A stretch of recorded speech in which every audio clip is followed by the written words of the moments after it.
ಭಾರತವು ಹಲವಾರು ವರ್ಷಗಳಿಂದ ಒಂದು ದೊಡ್ಡ ಕನಸನ್ನ ಕಾಣ್ತಿತ್ತು. ಆದ್ರೆ ಈಗ ಆ ಕನಸಿಗೆ ಒಂದು ಅನಿರೀಕ್ಷಿತ ಅಡಚಣೆ ಎದುರಾಗಿದೆ.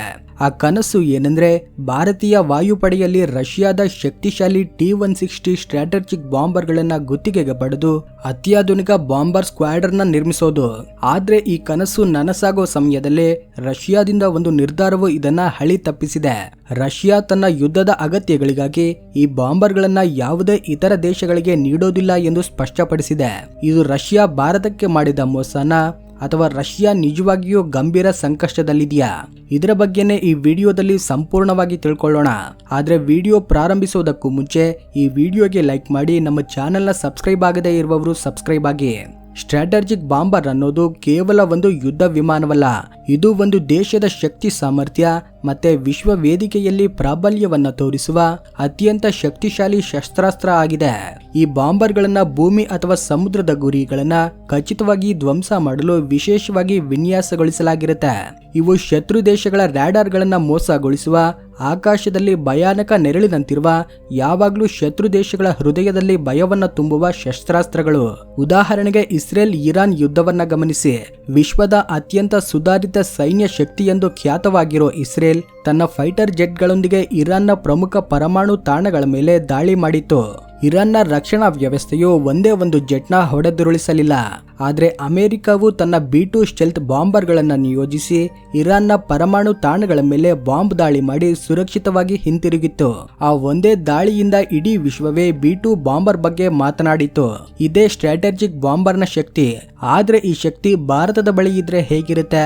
ನಮ್ಮ ದೇಶವು ವಿಶ್ವದ 4ನೇ ಅತಿ ದೊಡ್ಡ ಸೈನ್ಯ ಶಕ್ತಿಯಾಗಿದೆ. ಆದ್ರೆ ಜಾಗತಿಕ ವೇದಿಕೆಯಲ್ಲಿ ನಾವು ಅಷ್ಟೊಂದು ಗುರುತಿಸಲ್ಪಟ್ಟಿಲ್ಲ.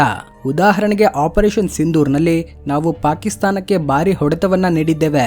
ಆದ್ರೆ ಜಾಗತಿಕ ಮಾಧ್ಯಮಗಳು ನಮ್ಮ ಸಾಮರ್ಥ್ಯವನ್ನ ಕಡಿಮೆಗೊಳಿಸಿ ಎರಡೂ ದೇಶಗಳು ಸಮಾನವಾಗಿ ನಷ್ಟವನ್ನ ಅನುಭವಿಸಿವೆ ಎಂದು ಚಿತ್ರಿಸಿದವು.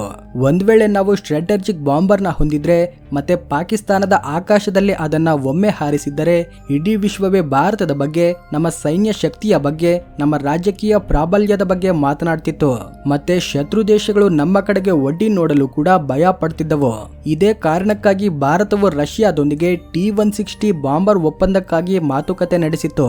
ಈ ಬಾಂಬರ್ಗೆ ವೈಟ್ ಸ್ವ್ಯಾನ್ ಎಂದು ಕರೆಯಲಾಗುತ್ತೆ, ಏಕೆಂದ್ರೆ ಇದು 12,000 ಕಿಲೋಮೀಟರ್ ವ್ಯಾಪ್ತಿಯನ್ನ ಹೊಂದಿದ್ದು ದೆಹಲಿಯಿಂದ ನ್ಯೂಯಾರ್ಕ್ ವರೆಗೂ ಸುರಕ್ಷಿತವಾಗಿ ಪ್ರಯಾಣಿಸಿ ಬಾಂಬರ್ ಗಳನ್ನ ಎಸೆಯಬಲ್ಲದು. ಇದರ ಪೇಲೋಡ್ ಸಾಮರ್ಥ್ಯ 40 ಟನ್ಗಳಾಗಿದ್ದು ಇದು ಬ್ರಹ್ಮೋಸ್ ಕ್ರೂಸ್ ಮಿಸೈಲ್ ಗಳನ್ನ, ಗ್ರಾವಿಟಿ ಬಾಂಬರ್ ಗಳನ್ನ ಮತ್ತೆ ಪರಮಾಣು ಶಸ್ತ್ರಾಸ್ತ್ರಗಳನ್ನ ಒಟ್ಟಿಗೆ ಸಾಗಿಸಬಲ್ಲದು. ಇದಕ್ಕಿಂತಲೂ ಆಶ್ಚರ್ಯಗೊಳಿಸುವ ಸಂಗತಿ ಏನೆಂದ್ರೆ ಇದು ಮ್ಯಾಕ್ 2.0 ವೇಗದಲ್ಲಿ ಹಾರಾಟ ನಡೆಸಿ ಶತ್ರು ದೇಶಗಳಿಗೆ ಗುರಿಯ ಬಗ್ಗೆ ತಿಳಿಯೋದಕ್ಕೂ ಮೊದಲೇ ಅದನ್ನ ಧ್ವಂಸ ಮಾಡುತ್ತೆ. ಇಂತಹ ಬಾಂಬರ್ ಭಾರತೀಯ ವಾಯುಪಡೆಯಲ್ಲಿದ್ರೆ ಇದು ನಿಜವಾದ ಗೇಮ್ ಚೇಂಜರ್ ಆಗುತ್ತೆ. ಚೀನಾವು ತನ್ನ H-6 ಬಾಂಬರ್ ಗಳನ್ನ ಟಿಬೆಟ್ ಅಲ್ಲಿ ನಿಯೋಜಿಸಿದೆ. ಪಾಕಿಸ್ತಾನವು ಚೀನಾದೊಂದಿಗೆ ಹೊಸ ವಾಯುನೆಲೆಗಳನ್ನ ನಿರ್ಮಿಸುತ್ತಿದೆ. ಇಂತಹ ಸಂದರ್ಭದಲ್ಲಿ ಭಾರತಕ್ಕೆ ದೀರ್ಘ ವ್ಯಾಪ್ತಿಯ ಸ್ಟ್ರಾಟಜಿಕ್ ಬಾಂಬರ್ನ ಅಗತ್ಯ ಇದೆ. ಈ ಕಾರಣಕ್ಕಾಗಿ 2021ರಿಂದ ರಷ್ಯಾದೊಂದಿಗೆ ಈ ಬಾಂಬರ್ ಗಳನ್ನ ಗುತ್ತಿಗೆಗೆ ಪಡೆಯಲು ಅಥವಾ ಭಾರತದಲ್ಲಿ ಉತ್ಪಾದಿಸಲು ಗೌಪ್ಯ ಮಾತುಕತೆಗಳು ನಡೆಯುತ್ತಿವೆ. ಭಾರತೀಯ ವಾಯುಪಡೆಯು T-160 M2 ನ ಅಪ್ಗ್ರೇಡ್ ಆವೃತ್ತಿಯನ್ನ ವಿಶ್ಲೇಷಿಸಿದೆ. DRDO ಕೂಡ ಈ ಯೋಜನೆಯ ಭಾಗವಾಗಿದ್ದು ಈ ಬಾಂಬರ್ಗೆ ಸ್ವದೇಶಿ ಬ್ರಹ್ಮೋಸ್ ಮಿಸೈಲ್ ಗಳನ್ನ ಸಜ್ಜುಗೊಳಿಸಲಿದೆ. ಸಂಕ್ಷಿಪ್ತವಾಗಿ ಹೇಳೋದಾದ್ರೆ ಈ ಬಾಂಬರ್ನ ಕಾರ್ಯಸಾಧ್ಯವಾದ ಪರಮಾಣು ವೇದಿಕೆಯಾಗಿ ಪರಿವರ್ತಿಸಿ ಚೀನಾದ ದಕ್ಷಿಣ ಕಮಾಂಡ್ನ ಒಂದೇ ದಾಳಿಯಲ್ಲಿ ಧ್ವಂಸಗೊಳಿಸೋ ಯೋಜನೆ ಇದೆ. ಆದ್ರೆ ಈಗ ಸುದ್ದಿ ಏನೆಂದ್ರೆ ರಷ್ಯಾ ಈ ಒಪ್ಪಂದದಿಂದ ಹಿಂದೆ ಸರಿದಿದೆ. ಅವರು ತಮ್ಮ T-160 ಬಾಂಬರ್ ಗಳನ್ನ ಯಾರಿಗೂ ನೀಡೋದಿಲ್ಲ ಎಂದು ಸ್ಪಷ್ಟವಾಗಿ ಹೇಳಿದೆ. ಉಕ್ರೇನ್ನೊಂದಿಗಿನ ಯುದ್ಧದಿಂದಾಗಿ ರಷ್ಯಾ ತೀವ್ರ ಒತ್ತಡದಲ್ಲಿದೆ ಮತ್ತೆ ಅವರಿಗೆ ಈ ಬಾಂಬರ್ ಗಳ ಅಗತ್ಯ ಇದೆ. ರಷ್ಯಾದ ಬಳಿ ಒಟ್ಟು 19 T-160 ಬಾಂಬರ್ ಗಳಿದ್ದು ಅವುಗಳಲ್ಲಿ ಕೇವಲ 10 ಮಾತ್ರ ಕಾರ್ಯಾಚರಣೆಗೆ ಯೋಗ್ಯವಾಗಿವೆ. ಇದರರ್ಥ ಭಾರತಕ್ಕೆ ಗರಿಷ್ಠ 9 ಬಾಂಬರ್ ಗಳನ್ನ ನೀಡಬಹುದಿತ್ತು. ಆದ್ರೆ ರಷ್ಯಾ ತನ್ನ ಯುದ್ಧದ ಅಗತ್ಯಗಳಿಗಾಗಿ ಈ ಒಪ್ಪಂದವನ್ನ ರದ್ದುಗೊಳಿಸಿದೆ. ಭಾರತವು ಈಗ ಕೈಕಟ್ಟಿಕೊಂಡು ಕೂರಲಿದೆಯಾ ಎಂದು ಕೆಲವರು ಯೋಚಿಸಬಹುದು. ಆದ್ರೆ ಇದು ಖಂಡಿತವಾಗ್ಲೂ ಆಗೋದಿಲ್ಲ. ಭಾರತವು ಈಗ ಇತರ ಆಯ್ಕೆಗಳನ್ನ ಹುಡುಕಲಾರಂಭಿಸಿದೆ. ಯಾಕಂದ್ರೆ ಇಲ್ಲಿ ಕೇವಲ ಒಂದು ಬಾಂಬರ್ ಬಗ್ಗೆ ಮಾತನಾಡ್ತಿಲ್ಲ. ಭಾರತದ ರಾಜಕೀಯ ಮತ್ತೆ ಸೈನ್ಯದ ಭವಿಷ್ಯದ ಬಗ್ಗೆ ಮಾತನಾಡುವಾಗ ಮೊದಲಿಗೆ ಮನಸ್ಸಿಗೆ ಬರೋದೇ ಸ್ವದೇಶಿ ಸ್ಟ್ರಾಟಜಿಕ್ ಬಾಂಬರ್ ಯೋಜನೆ. ಈಗ ಭಾರತವು ಯಾಕೆ ತಮ್ಮ ಸ್ವಂತ ದೀರ್ಘ ವ್ಯಾಪ್ತಿಯ ಸ್ಟ್ರಾಟಜಿಕ್ ಬಾಂಬರ್ಗಳನ್ನ ಹೊಂದಬಾರದು ಎಂಬ ಚರ್ಚೆಗಳು ನಡೀತಿವೆ. ಹಿಂದೂಸ್ತಾನ್ ಏರೋನಾಟಿಕ್ಸ್ ಲಿಮಿಟೆಡ್, DRDO ಮತ್ತೆ ADA ಬಳಿ ಅಗತ್ಯ ತಂತ್ರಜ್ಞಾನ ಇದೆ. ಇವುಗಳಿಗೆ ಟ್ವಿನ್ ಇಂಜಿನ್ ಸಬ್ಸಾನಿಕ್ ಅಥವಾ ಸೂಪರ್ಸಾನಿಕ್ ಬಾಂಬರ್ನ ತಯಾರಿಸೋದು ಅಸಾಧ್ಯವಲ್ಲ.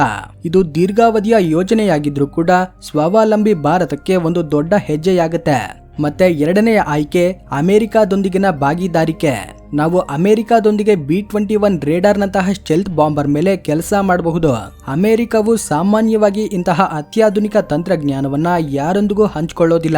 ಆದ್ರೆ ಕ್ವಾಡ್ನಲ್ಲಿ ಭಾರತದ ಕಾರ್ಯತಂತ್ರದ ಸ್ಥಾನವನ್ನ ಗಮನಿಸಿದ್ರೆ, ಇಂಡೋ ಪೆಸಿಫಿಕ್ ಪ್ರದೇಶದಲ್ಲಿ ಭಾರತದ ಪಾತ್ರವನ್ನ ಗಮನಿಸಿದ್ರೆ ಭವಿಷ್ಯದಲ್ಲಿ ಇಂತಹ ಸಹಕಾರ ನೀಡಬಹುದು. ಆಗ ಇದು ಒಂದು ಗೇಮ್ ಚೇಂಜರ್ ಆಗುತ್ತೆ. ಮೂರನೇ ಆಯ್ಕೆ ರಷ್ಯಾದ T-22 M3 ಬಾಂಬರ್ಗಳನ್ನ ಗುತ್ತಿಗೆಗೆ ಪಡೆಯೋದು. ಇದು T-160 ಗಿಂತ ಚಿಕ್ಕದಾಗಿದ್ದು 7000 ಕಿಲೋಮೀಟರ್ ವ್ಯಾಪ್ತಿಯನ್ನ ಹೊಂದಿದೆ. ಇದು ಬ್ರಹ್ಮೋಸ್ ಮಿಸೈಲ್ಗಳನ್ನ ಉಡಾಯಿಸಲು ಸಮರ್ಥವಾಗಿದೆ. ಆದ್ರೆ ಈ ಒಪ್ಪಂದವು ಉಕ್ರೇನ್ ಯುದ್ಧದಿಂದಾಗಿ ಅಡಚಣೆಗಳನ್ನ ಎದುರಿಸ್ತಿದೆ. ಆದ್ರೆ ಫ್ರೆಂಡ್ಸ್, ಈಗ $1 ಲಕ್ಷ ಪ್ರಶ್ನೆ ಏನೆಂದ್ರೆ, ರಷ್ಯಾ ಭಾರತಕ್ಕೆ ನಿಜವಾಗ್ಲೂ ಮೋಸ ಮಾಡ್ತಿದ್ಯಾ ಅಥವಾ ಉಕ್ರೇನ್ ಯುದ್ಧದಿಂದಾಗಿ ರಷ್ಯಾ ನಿಜವಾಗ್ಲೂ ಆಳವಾದ ಸಂಕಷ್ಟದಲ್ಲಿದೆಯಾ? ರಷ್ಯಾ ಭಾರತಕ್ಕೆ ಯಾವಾಗ್ಲೂ ವಿಶ್ವಾಸಾರ್ಹ ದೇಶವಾಗುತ್ತೆ. ಆದ್ರೆ ಈ ನಿರ್ಧಾರದ ಹಿಂದೆ ರಷ್ಯಾದ ಸ್ವಂತ ಸೈನ್ಯದ ಅಗತ್ಯಗಳಿವೆಯಾ ಅಥವಾ ಇತರ ರಾಜಕೀಯ ಒತ್ತಡಗಳಿರಬಹುದಾ ಎಂಬುದು ಯೋಚಿಸಬೇಕಾದ ವಿಷಯ ಆಗಿದೆ. ಭಾರತದ ಸ್ಟ್ರಾಟಜಿಕ್ ಕನಸು ಒಂದು ಅಡಚಣೆಯಿಂದ ನಿಂತು ಹೋದ್ರೆ ಭಾರತ ಅದನ್ನ ಬಿಡೋದಿಲ್ಲ.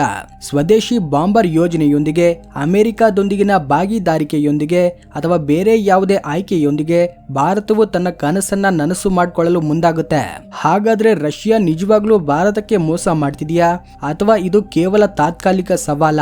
ನಿಮ್ಮ ಅಭಿಪ್ರಾಯವನ್ನ ಕಮೆಂಟ್ಸ್ ನಲ್ಲಿ ಹಂಚಿಕೊಳ್ಳಿ. ಈ ವಿಡಿಯೋಗೆ ಲೈಕ್ ಮಾಡಿ, ನಿಮ್ಮ ಫ್ರೆಂಡ್ಸ್ ಅಂಡ್ ಫ್ಯಾಮಿಲಿ ಜೊತೆ ಶೇರ್ ಮಾಡಿ. ಜೈ ಹಿಂದ್.